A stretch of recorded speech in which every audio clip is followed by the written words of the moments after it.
Tayab Ali, thank you very much for taking the time out. Let me start with the situation with the ICC warrants. You didn't seem too surprised. What made you so confident it would happen? Well, since October, since sort of the 9th of October, we started to see what Israel was planning on doing.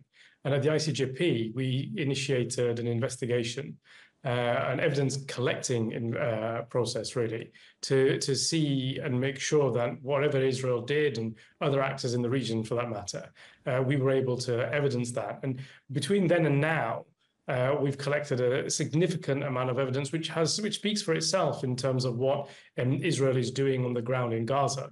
And so we got to a position where we concluded ourselves that Israel was, or there was at least a prima facie case for against Israel in terms of war crimes. And so that in itself prepared a basis for us to make our own complaints to Scotland Yard here in London, as well as supply a significant proportion of that evidence to the ICC to help them with their investigation. And of course, the ICC was investigating themselves, the situation in the region. And it's an inevitability, if you analyze the evidence, if you look at the evidence, that something needed to be done about that. And the ICC was the best forum to do that. And yet there seems to be so much surprise across the globe that this actually happened. Yeah, and that surprise is a travesty, because the reason there's a surprise is because Israel's never been held to account, and I mean never been held to account for any international law, particularly criminal law violation. And that shield of impunity that Israel's been gifted for decades and decades has kept Israel away from this kind of accountability. So, of course, when the International Criminal Court lived up to its mandate to break impunity held by states and to hold governments accountable for international law violations or criminal law violations in accordance with their own statute, people were surprised. They shouldn't have been surprised. What about the reaction across the world? That seems to have its own divisions too, Tayab. How do you respond to what you've seen in the way different countries have reacted? Well, I think the right way to respond to an international institution investigating allegations of serious war crimes, the most serious war crimes that you could possibly think of, is to support its independent investigation and support due process in that institution. If you don't do that, then you're really trying to undermine what you say is an independent institution. The Rome Statute makes the ICC that very thing. And you see what Karim Khan did is he didn't just issue an arrest warrant in terms of with regards to Israel only. He issued arrest warrant applications with regards to both Hamas and Israel. And that's an important signifier. Now, what Karim and his team were doing was applying their mandate and living to that standard. And I think that any country that tries to interfere with that process should be wary, because the officers and agents of that country might well find themselves before their own statute, before the International Criminal Court themselves, because, of course, interfering with the process of justice at the International Criminal Court is a violation of their own statutes, Article 70. Actually, on that note of both Hamas and Israel being mentioned in this application for warrants, how surprised were you about Hamas's names? I'm not surprised about Hamas's names, because there's been allegation made with regard to the activities that happened on the ground in Israel on October the 7th. So a lawyer like myself investigating allegations of war crimes would expect that those war crime evidence with regards to those war crimes would be collected if there was a case to be found with regards to those allegations. And it follows that there should be some due process in terms of an application for an arrest warrant. Now, of course, at trial, Hamas or Israel would be able to present their defense cases with regards to why they might consider that the allegations are not founded and they haven't actually committed a war crime. So I don't have any issue with due process looking and examining these issues. Karim Khan, the prosecutor, is now, of course, the target of accusations such as anti-Semitism and so on. How is this going to affect him moving forward? I don't think it's going to affect him moving forward at all. I mean, look, when has anybody that's ever been accused of a war crime ever welcomed that accusation or allegation or, in fact, a trial? It is clear that Israel is moving back to its standard playbook, which is to object to any kind of accountability, object to any kind of breaching of their shield of impunity, and objecting to any kind of international legal due process. That's what Israel does. And when Israel, when you finally start to break through that shield of impunity, the standard position is that it's anti-Semitic. How could it possibly be anti-Semitic? Karim Khan has provided this evidence to an independent panel who've agreed with him that it's of sufficient standard to apply for an arrest warrant. Now, 3 judges will look at that evidence and decide whether or not to apply for, whether to issue or not arrest warrants. And then there's a trial as well. Within all of that process, you can't call that process anti-Semitic. It just doesn't make sense. Perhaps there's some irony that both the Israeli side and Hamas are not too happy with it. Well, I mean, it's like I said to you, nobody welcomes a war crimes investigation for accountability, but that both groups are more than able to prepare and present their defences in a trial in due course. Tayab, to what extent does this open a door for further names to be added? We've just got a handful of names at this stage on both sides. What chances that this could be expanded?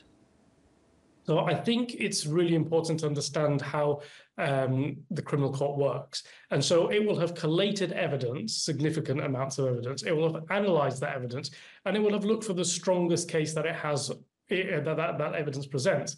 And at the moment, you've seen the list of charges that Karim Khan wants the arrest warrants in relation to. It's clear to me that as the ICC collates more evidence, the list of charges will increase, but also the list of suspects will increase. And clearly our own efforts with the ICJP here in the UK, we're already investigating with regards to the allegations of, for example, starvation, complicity by British ministers within that context. And so you will, in the first instance, get primary actors at the ICC, but you will also get those people that will support those allegations of war crimes and were complicit in them. So I suspect it will grow, both the list of suspects as well as the offences. Now, you said your organisation, the ICJP, has actually been monitoring this since soon after the events of October the 7th last year. So what sort of, I mean, to what extent have you been vindicated in the role you've played? I think it's less of an issue of ICJP being vindicated, but more the process of law, the international institutions that are designed to prevent war crimes and violations of international law. I mean, look, so far, the United Nations has failed to prevent serious harm on the ground in Gaza. The ICJ didn't order a ceasefire. I hope they will now do that. The ICC, of course, is a post-event accountability structure. And so therefore, their arrest warrants have come, some people say late, but understandably being involved in these investigations at this time.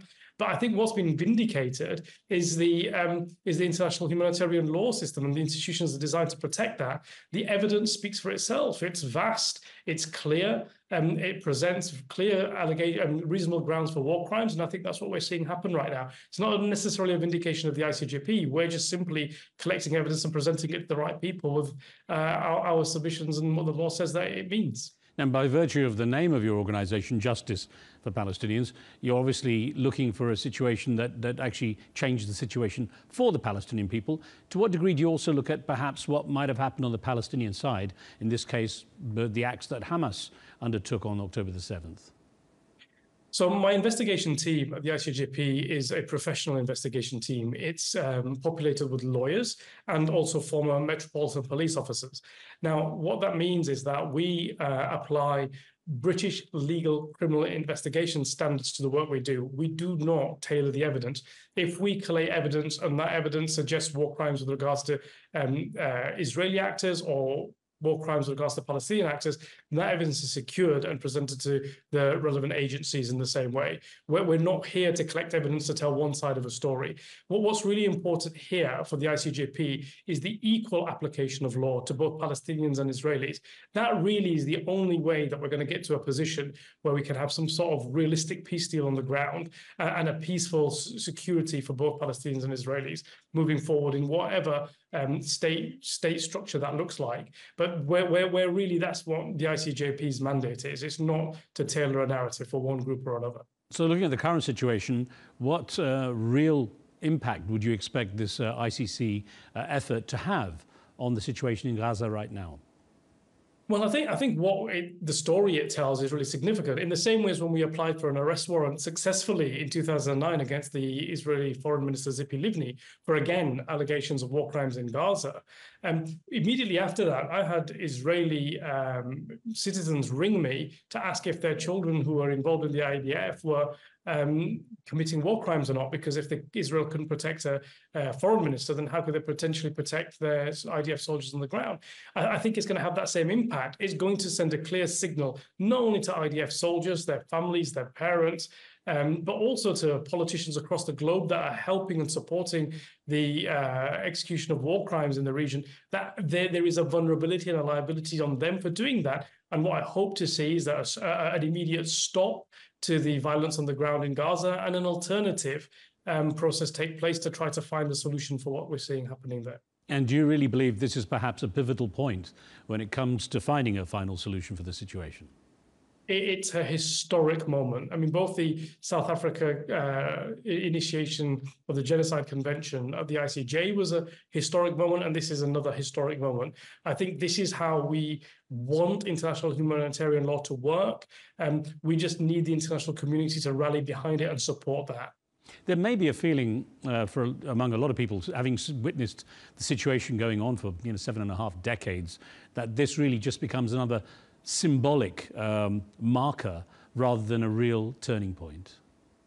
Well, I've traveled in the last 7 months across the globe. I think we're tallying about 35 countries where we've had engagement with, from heads of state all the way down to ambassador. And I'll tell you what, there is an appetite, particularly amongst the global south, but not only amongst the global south, to hold people accused of war crimes accountable in their own jurisdictions. So whatever happens at the ICC, whether the ICC proceeds to a full investigation and trial of the various suspects, what I can tell you is that my conversations with state leaders across the globe, within those jurisdictions, I think we'll see a replication of what we saw happen in the United Kingdom in 2009 when a British court issued an arrest warrant for Tzipi Livni. I think it is a pivotal moment. I don't think the way that we're progressing at the moment in terms of the application of international law will be reversed. I think, in fact, it'll be expanded, and it's the right thing to happen. We set up this framework of international law to prevent genocide, to prevent crimes against humanity, to prevent war crimes. This is how you do that. It's imperative that it succeeds. Tayab, when it comes down to it, what are the obligations of ICC member countries? And the reality is, what happens if they don't meet those obligations? Well, I mean, it's existential to the ICC and member status to those to their own statute. If the warrants are issued by the judges, and then they're executed and sent out to member states. If a suspect arrives in a member state, that member state has an obligation to arrest and hold that person in custody pending transfer to the ICC or potentially prosecution within that jurisdiction. I think if a state doesn't do that, I think what we'll probably see is Article 70 violations held against the various actors in that country. And of course, if you violate the Rome Statute by protecting and shielding a war criminal, that's an offence in itself, and you might end up finding that you yourself have created liability and be transferred to the ICC for prosecution for an ancillary offence. Well, Tayab Ali, we're going to follow this obviously very closely here. We will get to speak again, I'm sure. Thank you very much for your time. Right, thank you very much.